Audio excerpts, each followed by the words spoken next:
Light as a feather, stiff as a board. Light as a feather, stiff as a board. We are the weirdos, mister. Black as night, erase death from our sight. White as light, mighty hectate make it right. I myself am strange and unusual.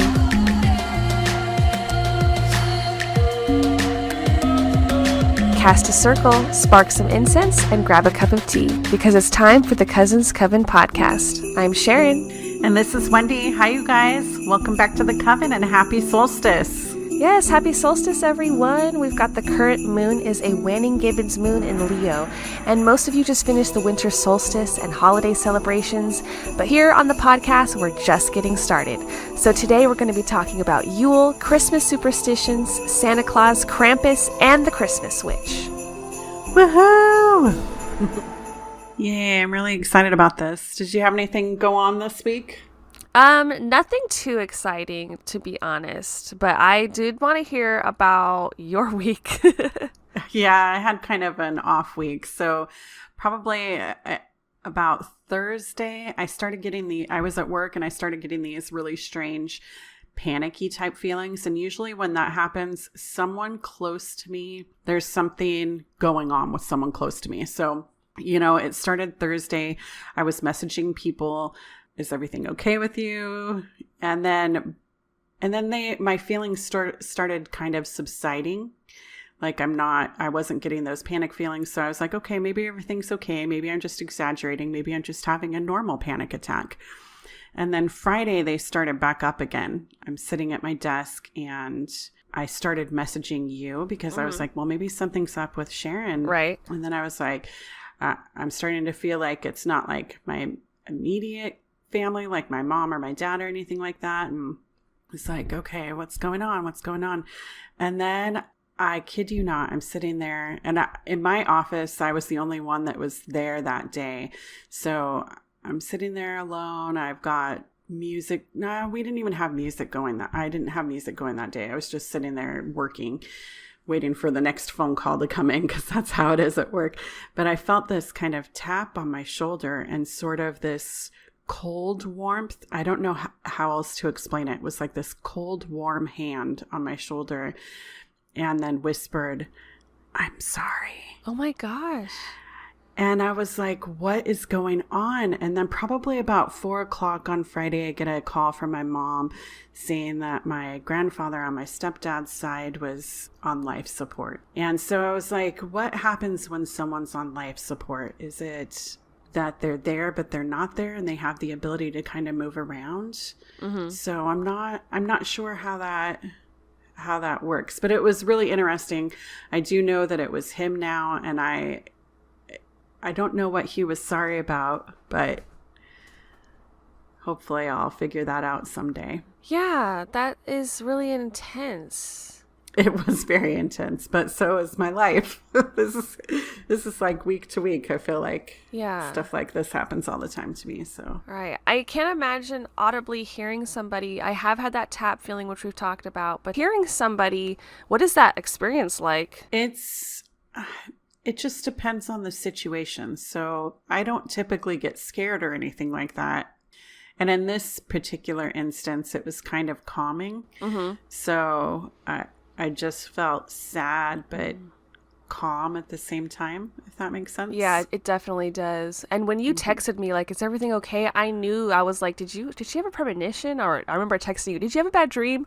Like, I just knew you had to have some sort of radar on the situation, like someone. Yeah. So, okay, so let's shift gears a little bit. So in the spirit of Santa Claus, I kind of wanted to tell my experience of Santa Claus, if you don't mind. I'd love to, yes. Okay, so when I was a kid, I did believe in Santa Claus. I'm not going to lie. Probably until I was about 6. Oh, wow. And maybe even later than that. Mm-hmm. I'm just like, my belief in things can last a lifetime, to tell you.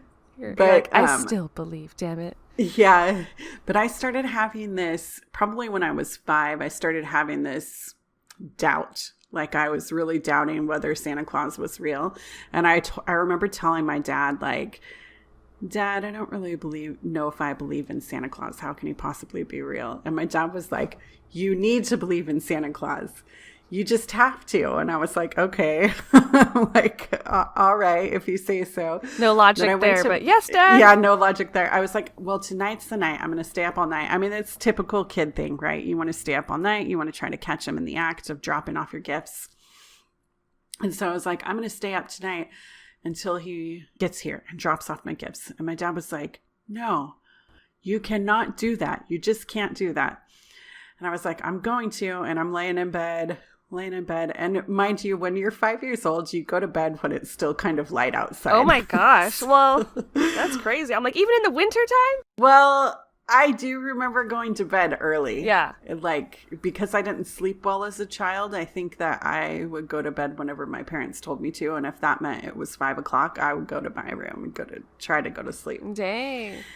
And so I do remember it was kind of twilight outside, and I'd been laying there for a long time, and then it got dark, and then all of a sudden I heard this kind of like clomping noise, like boots on the roof.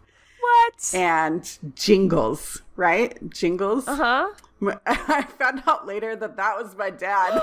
He got up on the roof? He got up on the roof. Oh, that is so sweet. Yeah. Oh my gosh. That is so adorable. So back then, he probably didn't just have the ability to play like a jingle music. He had to have some sort of bells.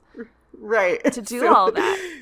Yeah. That is the sweetest thing ever. Man, I was like, I love it. Yeah, it's so great.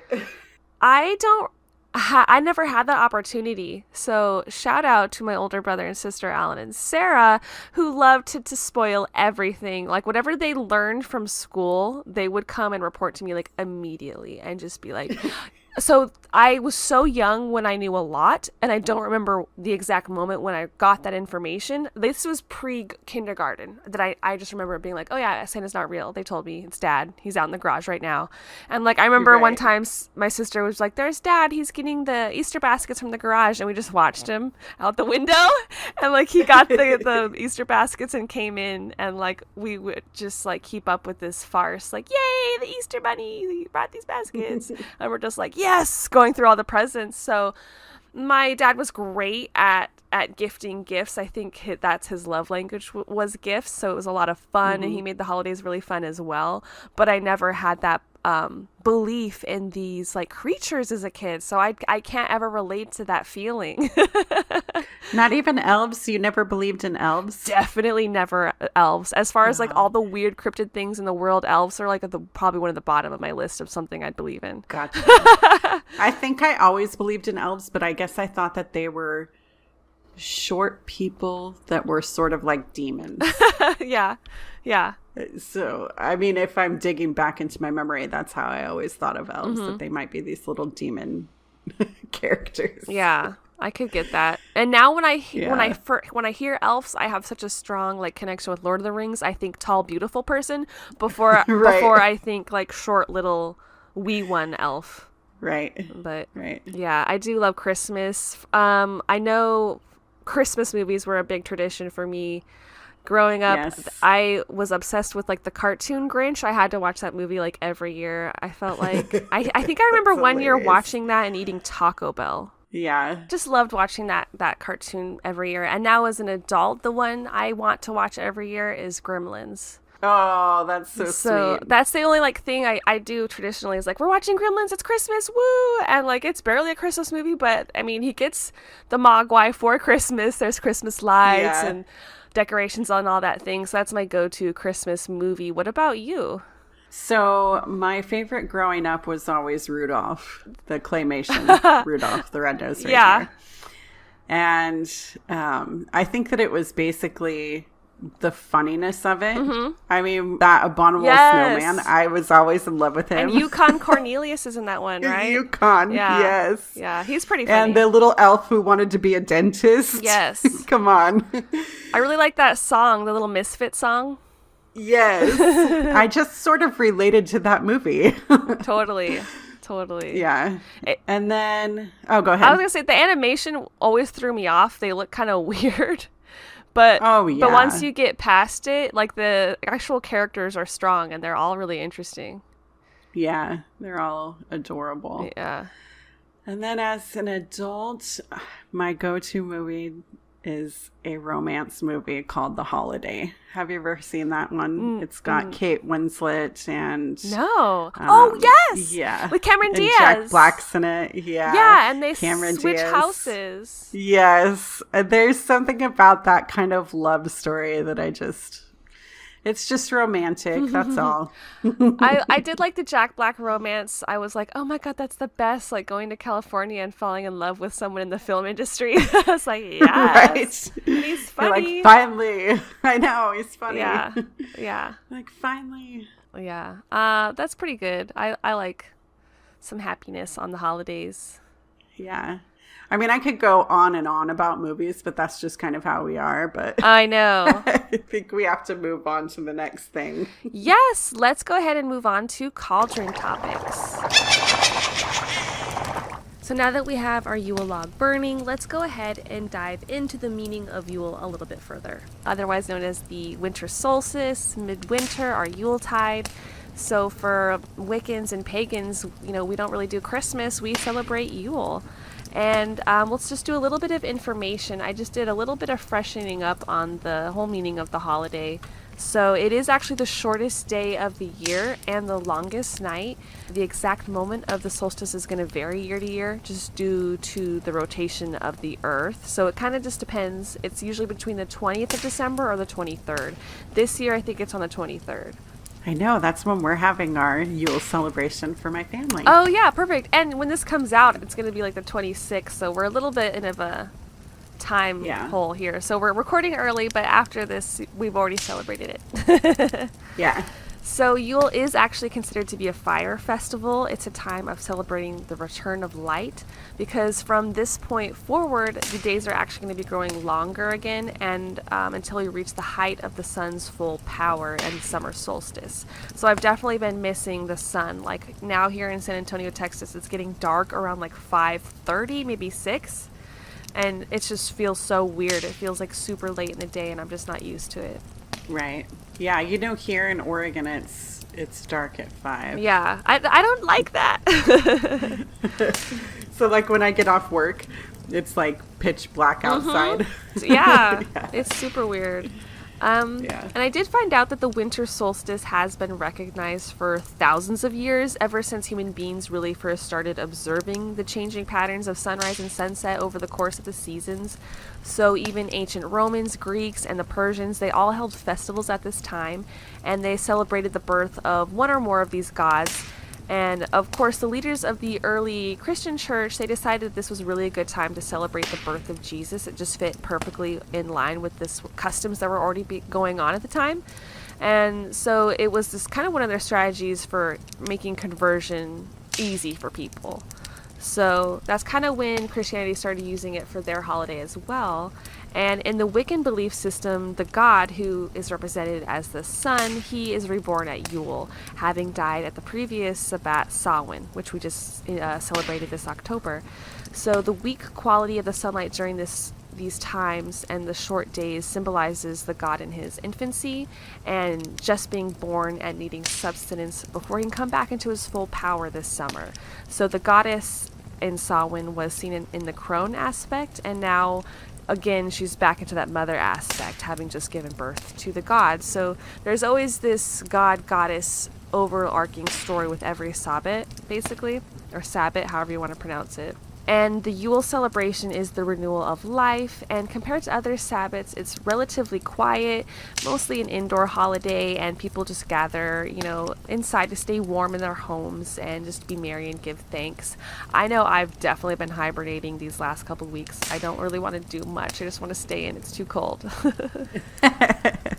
I know. Yeah, Yule is not my season. Like winter time is when I just get cranky. I don't want to go out and do anything. Right. So, and the Yule log is actually a really important tradition, something I've never really partaken in. I never really burn fires in my apartment, even though I have a fireplace.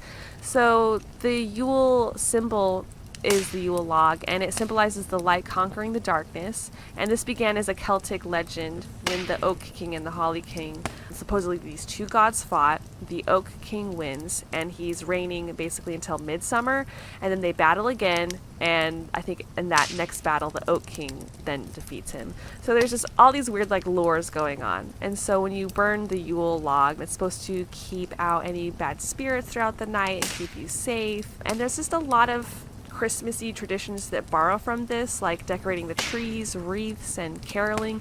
These are actually rooted in pagan traditions. So a lot of us have been celebrating these pagan origins and not really realizing it. Like bringing the tree indoors and decorating it, I found out it's just because back then everything else was dying around them. You know, it's the harsh winters, but those green trees were like the symbol of, you know, I guess summer and springtime. They're going to come back. It's a reminder of that green time. So they bring it indoors and just kind of celebrate that nature. I'm laughing inside, though, because I'm like, ha ha ha. We're all celebrating the pagan way of life. Pretty much. I think this one stayed pretty similar as far as the traditions go. You know, even celebrating like the birth of a god. Like, yeah, it's a different type of god for everybody, but it's very similar. Right. And in addition to being the longest night of the year, the winter solstice is also traditionally held to be the most haunted due to its association with the death of the sun and the light.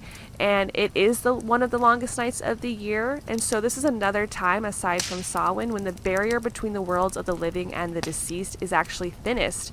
And so on Christmas Eve, it said that ghosts could walk the earth and start to work on finishing their unsettled business. So it's actually really a Victorian Christmas celebration, telling ghost stories at this time. They would start celebrating the supernatural aspect and tell ghost stories around the fire in large groups, which is a tradition that hasn't really been carried on. I don't ever hear about this really. So I've never practiced that tradition, but I think next year we were talking about how we should do a ghost story episode for Christmas. Yeah, because the only time that I ever thought about ghosts at the Christmas time was, you know, the ghost of Christmas past, present, and future. So yeah, which I read like Charles Dickinson, is Dickinson or Dickens?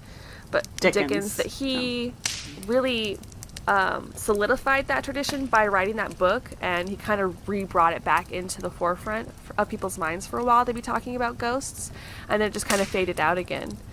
And there's that song, The Most Wonderful Time of the Year. There's that line in there where he says, there'll be scary ghost stories and tales of glories of Christmases long, long ago. And I was like, oh yeah, he's talking about it right then and there. But I had never really heard about this ghost tradition until this year. So that's so cool. I thought so, yeah. I'm not that great at celebrating Yule in a pagan sense. I never really light the Yule fire.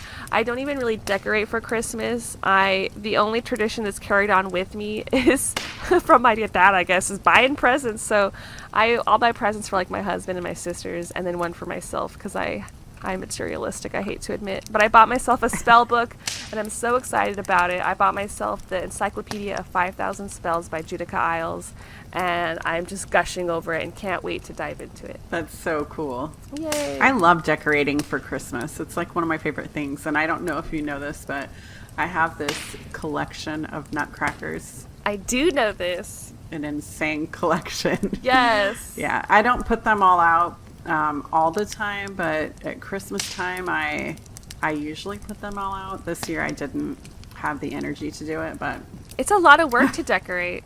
It is, yeah. It's a lot of work.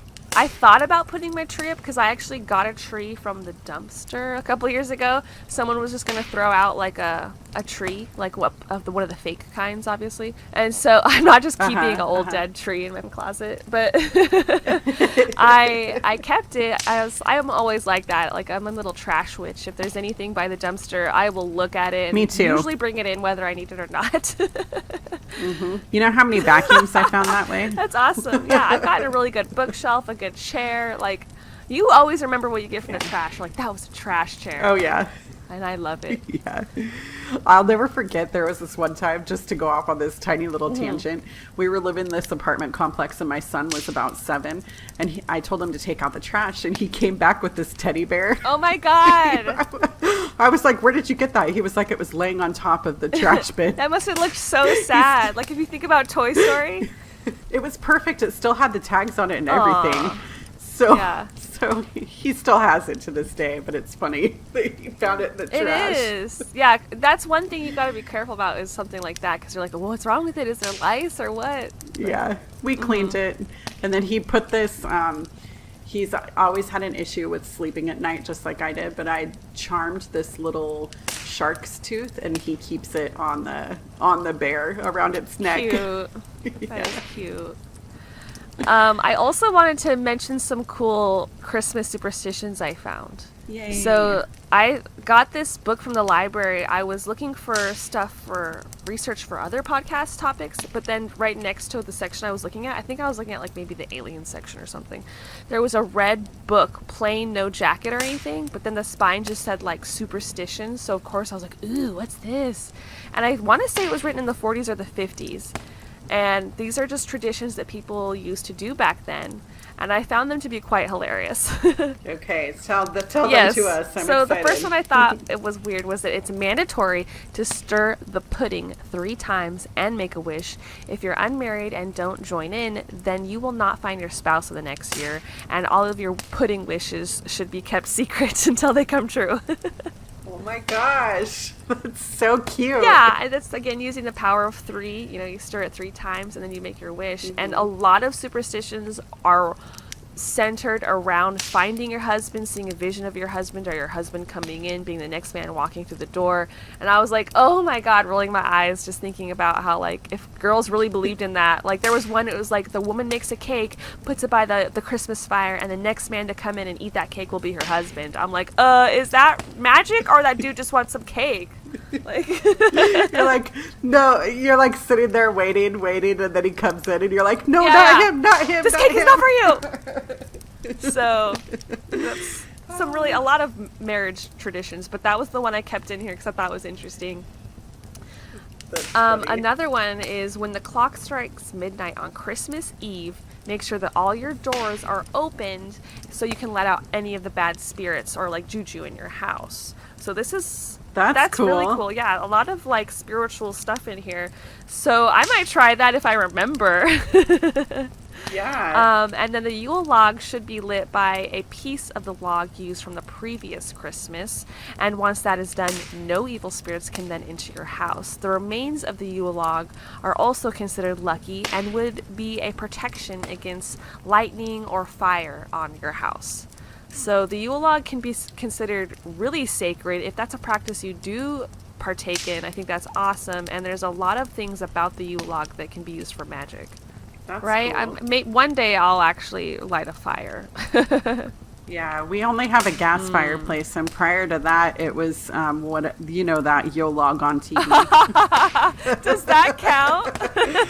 Can we play the Yule log? Freaking YouTube. I wonder if that still works as far as protection. Can you YouTube it? I think it's. Oh, I don't know about that. I just know that I used to like to sit and watch it, and then I would get a heating pad sometimes to put it on me, so it'd be like resemble that I was getting the warmth. Oh my God, that's electronic witchery right there. Yeah. I feel the warmth of the fire. It's just your little heater blanket. That's hilarious. Okay, so I had a couple about mistletoes, because I think mistletoes are kind of fascinating. So okay.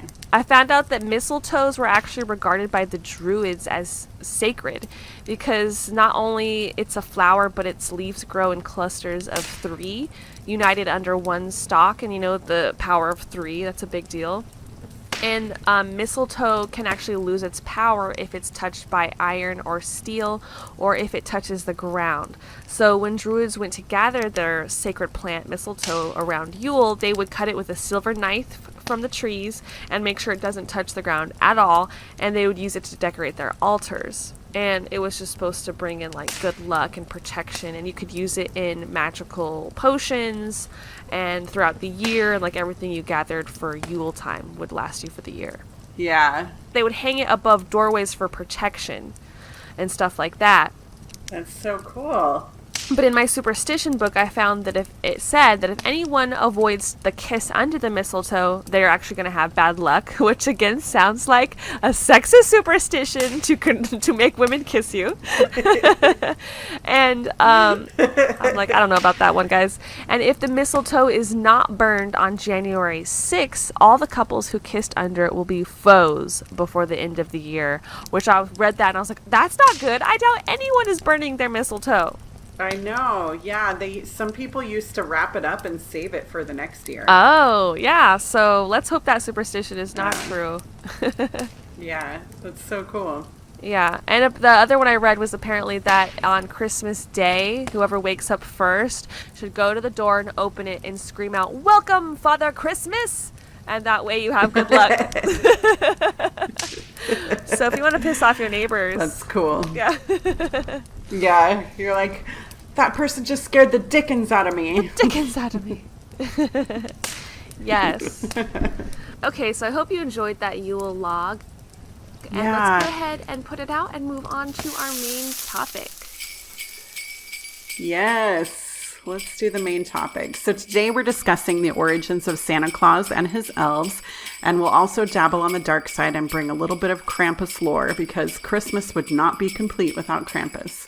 Yes. And as usual, I was so wrong about Santa Claus. So when I was growing up, the only thing I ever learned about him and his elves was from claymation movies and golden books. And then when I was a little bit older, our grandfather told me this lovely story of Sinterklaas, who was really Saint Nicholas and a version of Santa's spirit. So I'm going to tell you the little tale as he told it to me.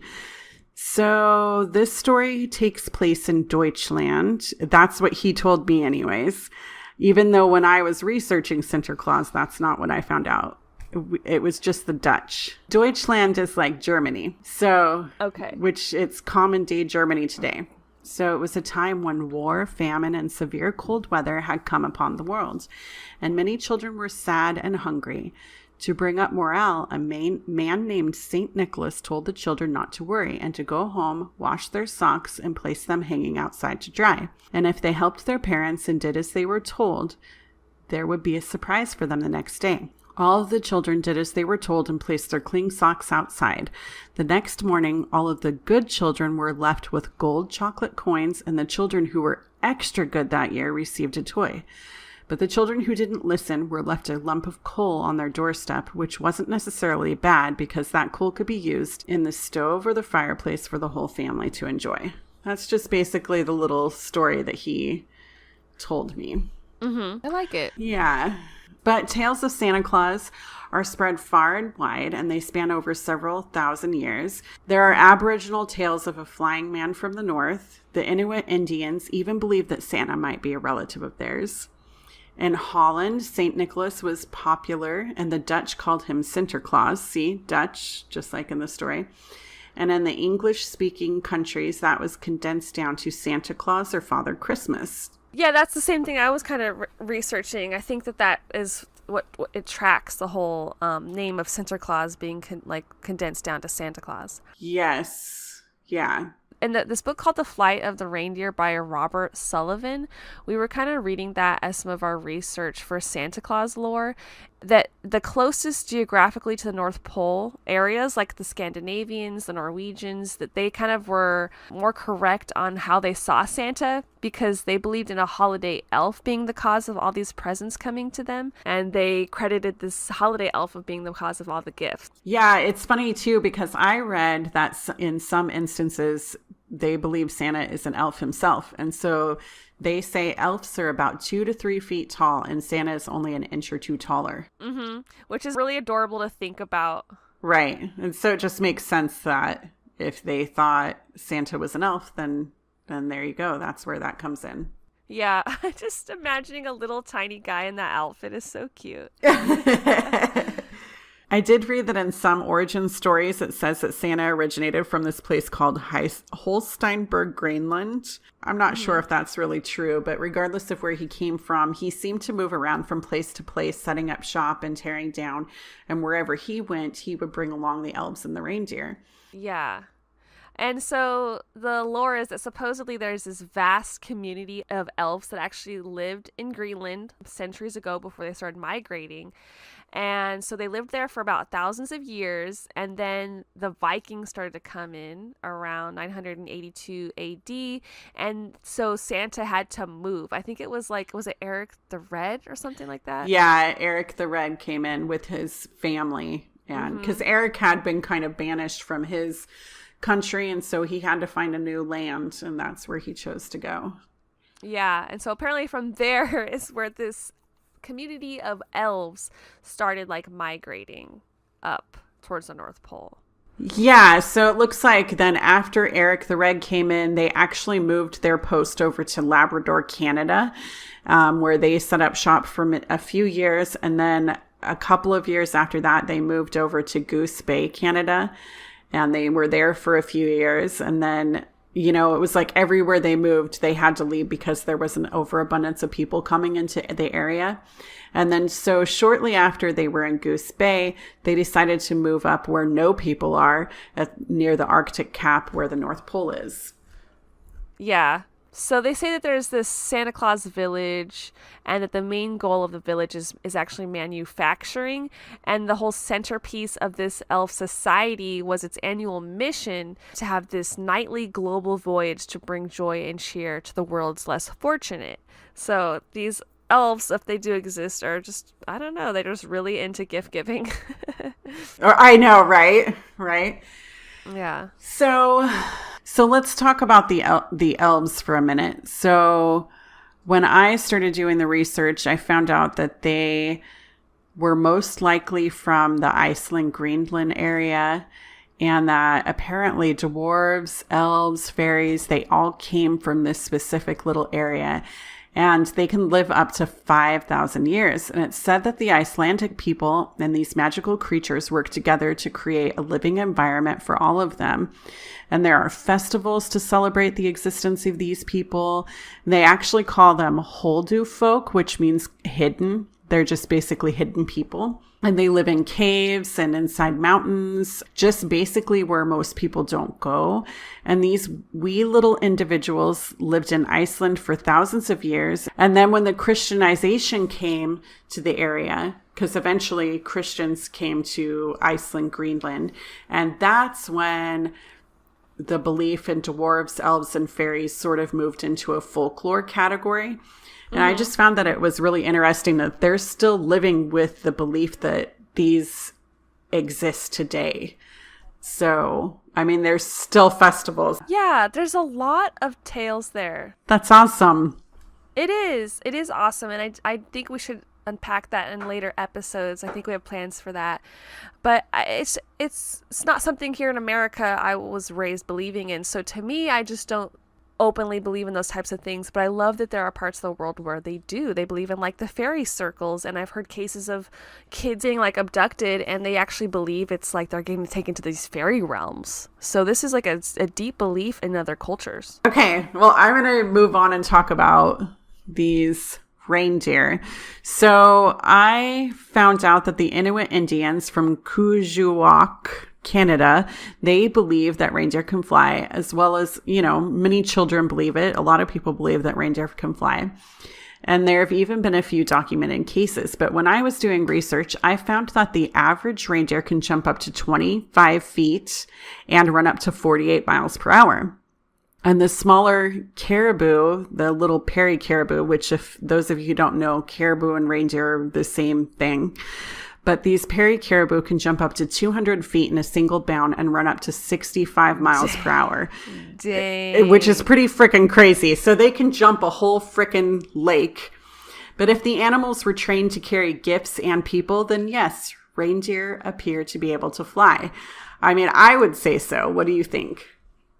I think it sounds like they're a lot faster than I ever imagined, and I didn't think of them as quick-moving creatures. So how fast? 45 miles? 65? Right.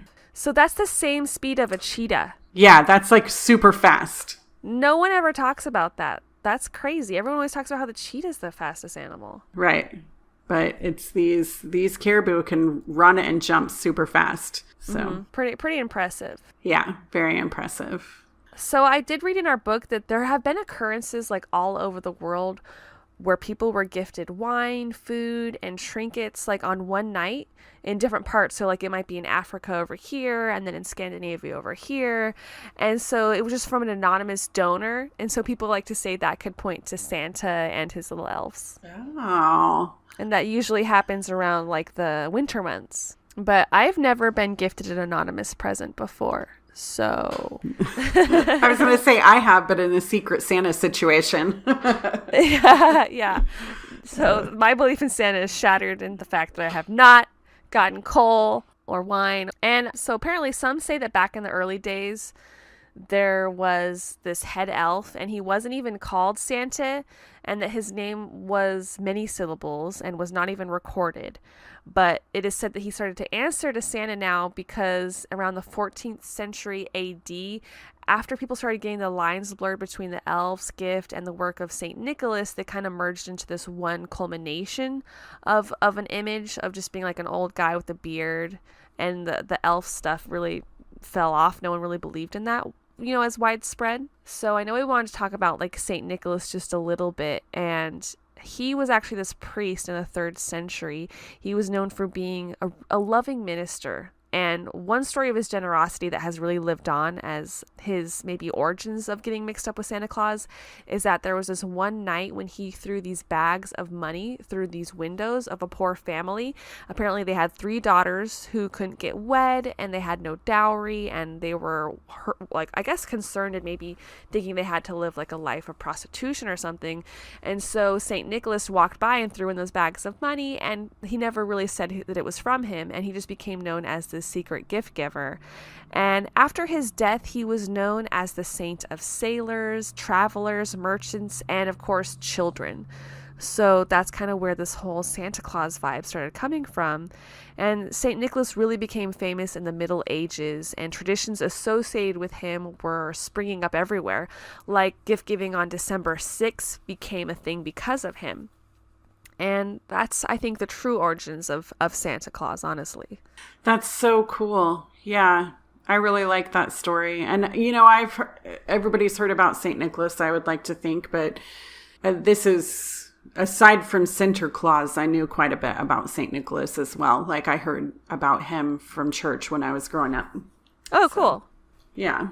So in doing some more research on the internet, I found out that stores began to advertise Christmas shopping around 1820, and by like 1840s, newspapers were creating these separate sections for holiday advertisements, which would often feature images of the newly popular Santa Claus image, the jolly man with the red suit. And in 1841, thousands of children visited a Philadelphia shop to see a life-size Santa Claus model, and it was only a matter of time really before stores began to attract children and their parents by luring them in to take a peek at a live Santa Claus. So they started doing that tradition of you gotta go take a picture and meet Santa Claus. We want to sell you presents.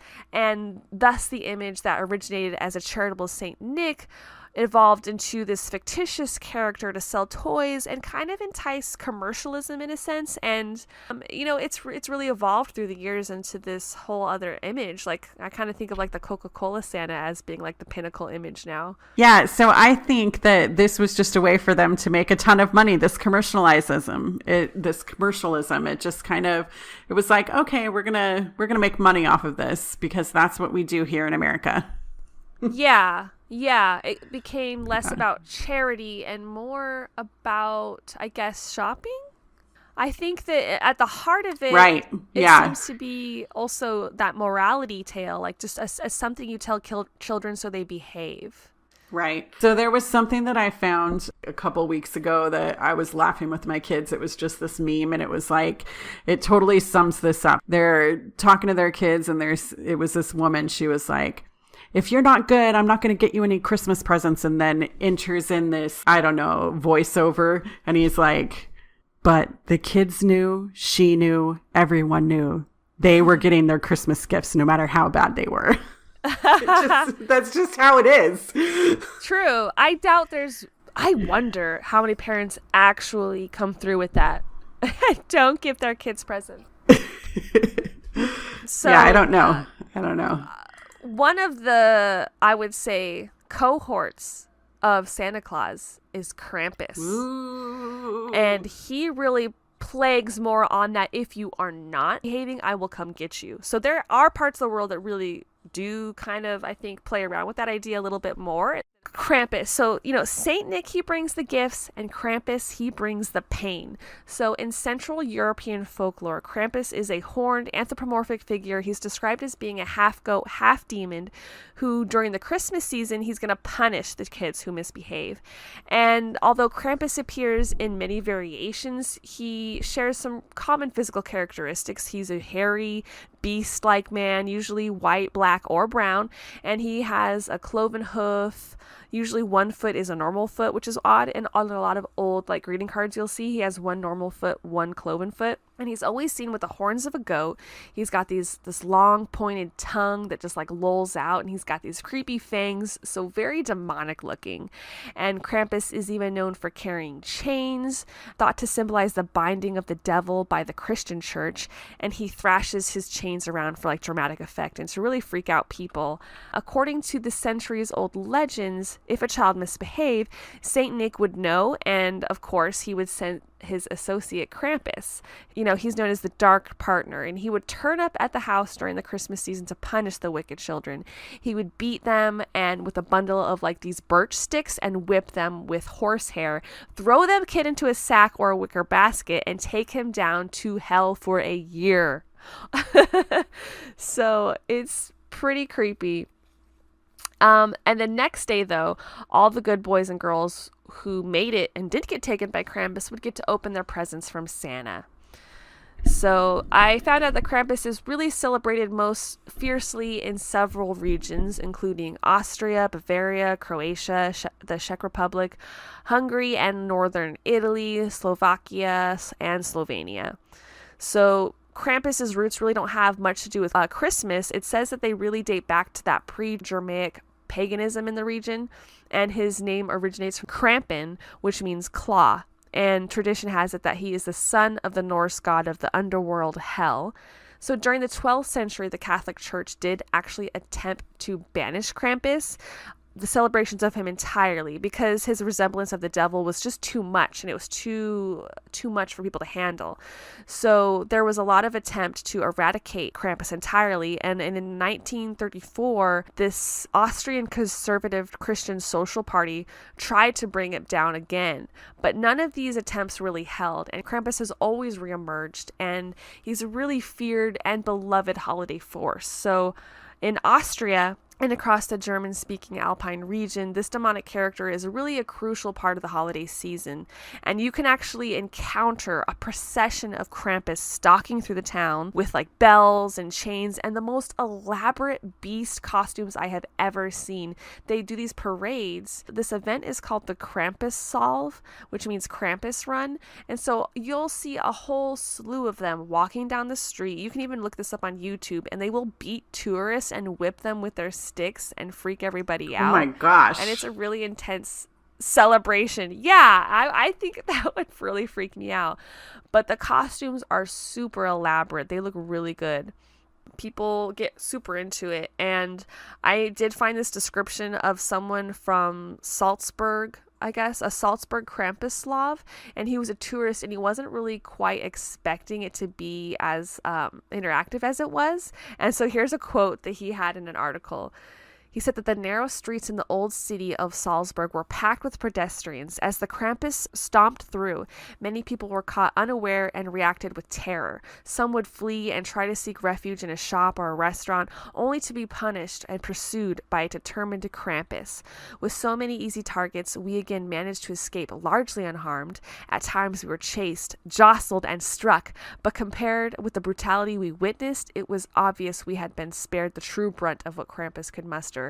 We went to Krampuslavs in 3 cities and witnessed savage beatings to people's thighs and shins, as well as a Krampus chasing down and sitting on a teenager. But despite the fear and bruises, it's all in good fun. And hey, at least they were aiming for the legs. Oh my gosh. That's so crazy. I don't think you could really put up with that in America. Yeah, that's just insane. I have to say that's That's just too much.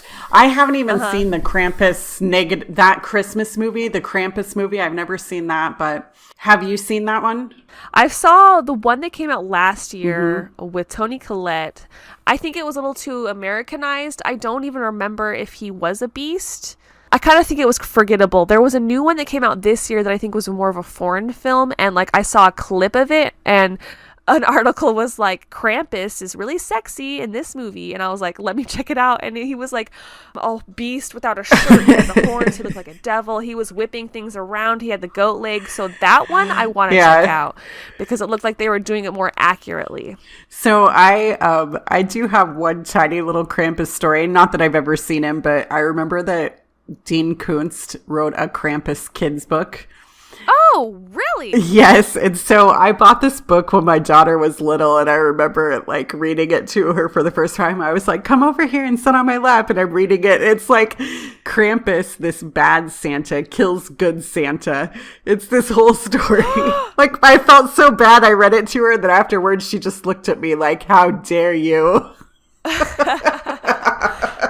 That's hilarious. I would love to read that. I didn't know that Dean Koontz did children's books. Yeah, to my knowledge, I think that's the only one that he did, but I'm not 100% sure. That's awesome.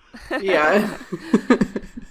So I also came across another little tradition, which was the Christmas Witch. And I just thought that sounded so cute. And she's known as La Befana. She's an Italian witch. And this is like an Italian folklore. She's this old woman who delivers gifts to children throughout Italy on Epiphany Eve, which I found out is the night of January 5th. And it's a popular belief that her name derives from the Feast of Epiphany, or Fiesta dell'Epifania. So Epifania is a Latin word with Greek origins meaning manifestation of the divinity. So in popular folklore, Befana visits all the children of Italy on the eve of the Feast of the Epiphany to fill their socks with candy and presents if they are good, or a lump of coal or dark candy if they are bad. So she's just like Santa Claus, but in Italy they don't really think about Santa. They only think about this witch, which is so adorable. And so she's known as, being covered in soot because she actually goes down the chimney, and being a good housekeeper. Many say she's going to sweep the floor before she leaves. And to some, this sweeping meant the sweeping away of all the problems of the year, and very cleansing, which is so much like witchcraft. That's the whole point of brooms. I totally need somebody to come in and sweep my floor. Yes.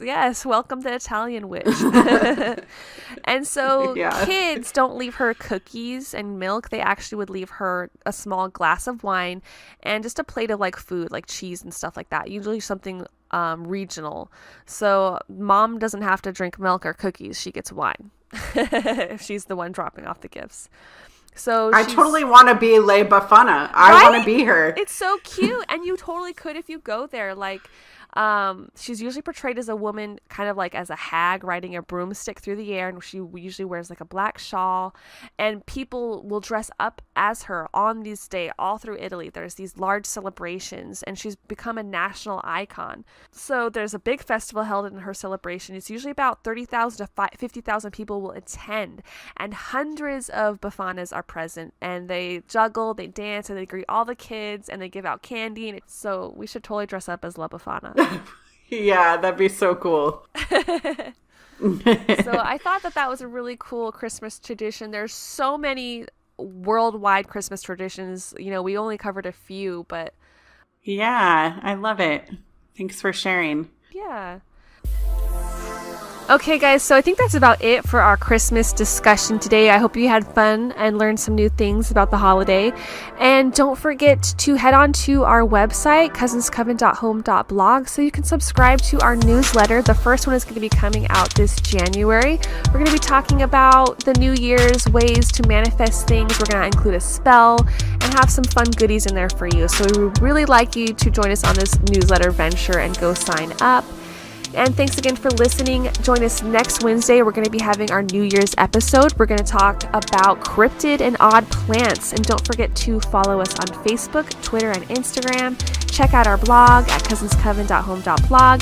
You can also find us on YouTube, Spotify, iTunes, and anywhere else podcasts can be found. And please send in your questions, your paranormal stories, or experiences into cousinscoven2@gmail.com. We'd love to hear from you and share your stories on air. Yes, please do that. And may you find happiness in your heart, love for yourself, and join each other. Blessings to all, and happy Yule, you guys. Happy Winter Solstice.